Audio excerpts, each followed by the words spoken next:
दोस्तों, लंबे समय से YouTube पर फाइनेंस एंड मार्केट एनालिसिस करते हुए मुझे एक बात समझ आई जिसने सब कुछ बदल दिया। और पैसों के मामले में अच्छा होने के लिए आपको नंबर्स पर्सन बनने की जरूरत नहीं है। ये कोई स्प्रेडशीट या स्टॉक टिप्स के बारे में नहीं है, बल्कि ये उन बेसिक प्रिंसिपल्स को समझने के बारे में है जो हमें स्कूल में कभी नहीं सिखाए गए। और एक बार जब आप इन्हें जान लेते हैं तो आगे सब कुछ समझ में आने लगता है। तो आज मैं आपसे वो 6 पिलर्स के बारे में बात करने जा रहा हूँ जो आपकी फाइनेंशियल लाइफ बदल देंगे। तो चलिए शुरू करते हैं। तो सबसे पहला है साइलेंट टैक्स। तो जब मैंने पहली बार अपने फाइनेंसेस को सीरियस लिया तो मैंने वही किया जो सभी लोग करते हैं। मैंने एक सेविंग अकाउंट ओपन किया और उसमें हर महीने पैसे डालने लगा। और मुझे ये अच्छा भी लग रहा था क्योंकि हर महीने पैसा बढ़ रहा था। लेकिन एक चीज मेरे पैसे को अंदर ही अंदर खाई जा रही थी, वो थी इन्फ्लेशन यानी महंगाई। और इन्फ्लेशन वो रेट है जिससे चीजों की कीमत बढ़ती है। जैसे इंडिया में 7% इन्फ्लेशन रेट है और अगर हम सेविंग अकाउंट में इंटरेस्ट की बात करें तो जी 3% के करीब है। तो अगर हम सालाना इन्फ्लेशन रेट में से सेविंग अकाउंट के इंटरेस्ट को माइनस कर देते हैं तो जी -4% आता है। यानी कि बिना कुछ किए हर साल आप अपने पैसे से 4% गवा देते हैं। तो अगर आप ऐसे ही 10 लाख की अमाउंट को अगले 10 सालों तक कम इंटरेस्ट वाले सेविंग अकाउंट में रखते हैं और इन्फ्लेशन रेट वैसा ही रहता है तो आप अपने पैसे को बिना छुए ही लाखों का नुकसान उठा सकते हैं। तो आइए इसके सोल्यूशन को भी समझ लेते हैं। तो जो पैसा आपको इमरजेंसी कैश के रूप में चाहिए वो आप सेविंग अकाउंट में कम इंटरेस्ट में रखने की बजाय अच्छे इंटरेस्ट रेट वाले फिक्स डिपॉजिट में रख सकते हैं, या फिर दूसरा सबसे बढ़िया ऑप्शन है डेट फंड्स। तो इन दोनों में से किसी भी ऑप्शन में अगर आप अपना इमरजेंसी कैश रखते हैं तो आपके पैसे की वैल्यू कम नहीं होगी। और इसके बाद दूसरा पॉइंट है 2 डिफरेंट बकेट्स। पहली है सेविंग की, दूसरी है इन्वेस्टिंग की। तो सेविंग का मतलब है वो पैसा जो हमारे पास कैश में पड़ा है, जो हम इमरजेंसी फंड के लिए यूज कर सकते हैं। और ये पैसा एक सुरक्षित जगह पड़ा है जहां इसकी वैल्यू कम नहीं होती। और इसके बाद दूसरी बकेट आती है इन्वेस्टिंग की।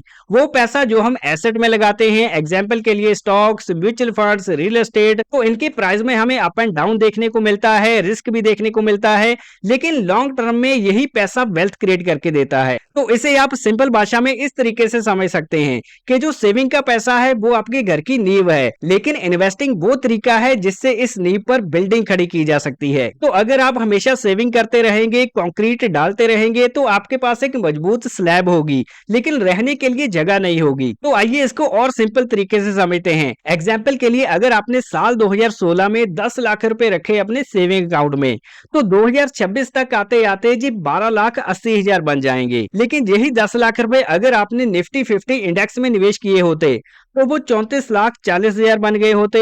और अगर आपने इसकी बजाय गोल्ड एसेट में 10 लाख निवेश किए होते तो ये 44,88,000 बन जाते 2026 तक। तो दोनों इन्वेस्टमेंट ऑप्शंस ने सेविंग अकाउंट के मुकाबले 3 से 4 गुना का बड़ा डिफरेंस क्रिएट किया है। तो सेविंग आपके पैसे को सुरक्षित रखने का काम करती है, लेकिन जो इन्वेस्टिंग है उससे पैसा ग्रो कर पाता है।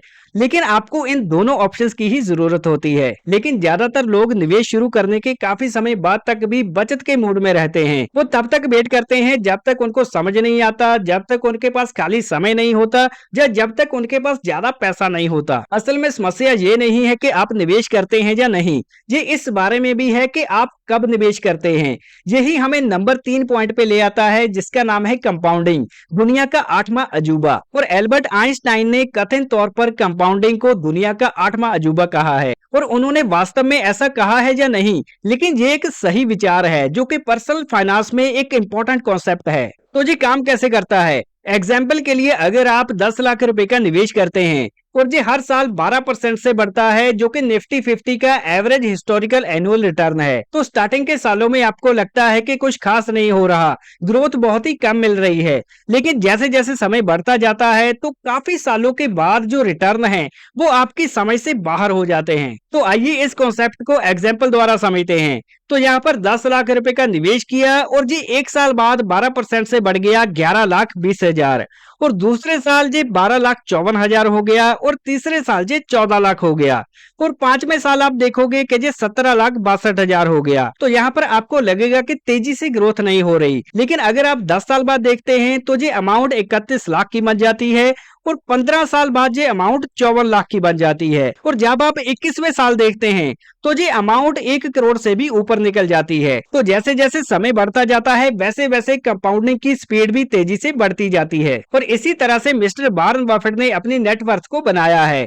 उन्होंने 11 साल की एज में निवेश करना शुरू कर दिया था और उनको अब तक का सबसे बड़ा निवेशक माना जाता है। लेकिन फिर भी उनकी नेटवर्थ का 97% उनके 65वें जन्मदिन के बाद बना। और ऐसा इसलिए नहीं क्योंकि वो निवेश करने में एक्सपर्ट बन गए थे, बल्कि कंपाउंडिंग को काम करने के लिए एक लंबा समय मिल चुका था। और एग्जाम्पल के लिए ये एक नए प्लांट को उगते हुए देखने जैसा है और फिर एक दिन आप देखते हैं कि ये प्लांट एक बड़ा पेड़ बन चुका है। और सबसे इंपॉर्टेंट पॉइंट ये नहीं कि आपके पास निवेश करने के लिए कितना पैसा है, बल्कि ये आपके पैसे को बढ़ने में लगने वाले समय पर डिपेंड करता है। तो एक 25 साल का व्यक्ति जो कि हर महीने 20,000 निवेश करता है और एक 35 साल का व्यक्ति जो हर महीने 40,000 निवेश करता है, तो इनमें से रिटायरमेंट के टाइम ज्यादा पैसा होगा 25 साल वाले व्यक्ति के पास जिसने निवेश करना जल्दी शुरू किया था। तो समय हर बार पैसे को मात दे देता है। तो अगर आप निवेश करने के लिए सही समय का वेट कर रहे हैं तो आपको जितना जल्दी हो सके निवेश का डिसीजन ले लेना चाहिए। और अब चलते हैं चौथे पॉइंट की ओर जिसका नाम है सही स्कोर कार्ड।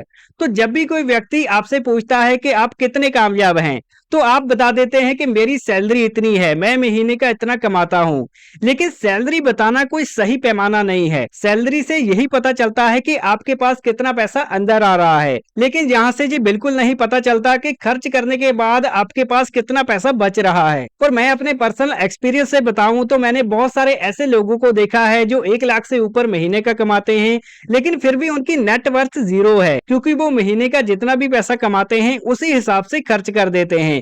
अपने लाइफस्टाइल को मेंटेन करने के लिए credit card, personal loan, EMI के कल्चर में पड़ जाते हैं और वहां वो स्टक हो जाते हैं। लेकिन मैंने ऐसे भी व्यक्ति देखे हैं जो महीने का 40-50 हजार कमाते हैं, लेकिन वो जरूरी चीजों पर अपना पैसा खर्च करके बाकी पैसा सेव करते हैं और उस पैसे को डिसिप्लिन के साथ रेगुलरली एसेट्स में निवेश करते हैं जहां पर उन्हें बेहतर रिटर्न मिलने की पोटेंशियल नजर आती है। तो एक बात याद रखें, असली अमीरी होती है अपनी नेटवर्थ बढ़ाने में, न कि एक्सपेंसिव दिखने में। आपकी एसेट्स में से जब हम लायबिलिटीज को माइनस कर देते हैं तब जो बचता है उसी को बोला जाता है नेटवर्थ। और ये सही स्कोर कार्ड है जो आपको हर महीने अकाउंट में आने वाली अमाउंट नहीं बताता बल्कि पूरी पिक्चर दिखाता है। और इसके बाद पॉइंट नंबर 5 है कर्ज का बोझ। तो लंबे समय से मैं सोचता था कि कर्ज एक बुरी चीज है और सच बताऊं तो मुझे लगता है लोग भी ऐसा ही सोचते हैं, लेकिन उन्हें ये नहीं पता कि कर्ज काम कैसे करता है। तो देखिए, कर्ज 2 प्रकार के होते हैं, एक होता है अच्छा कर्ज और एक होता है बुरा कर्ज।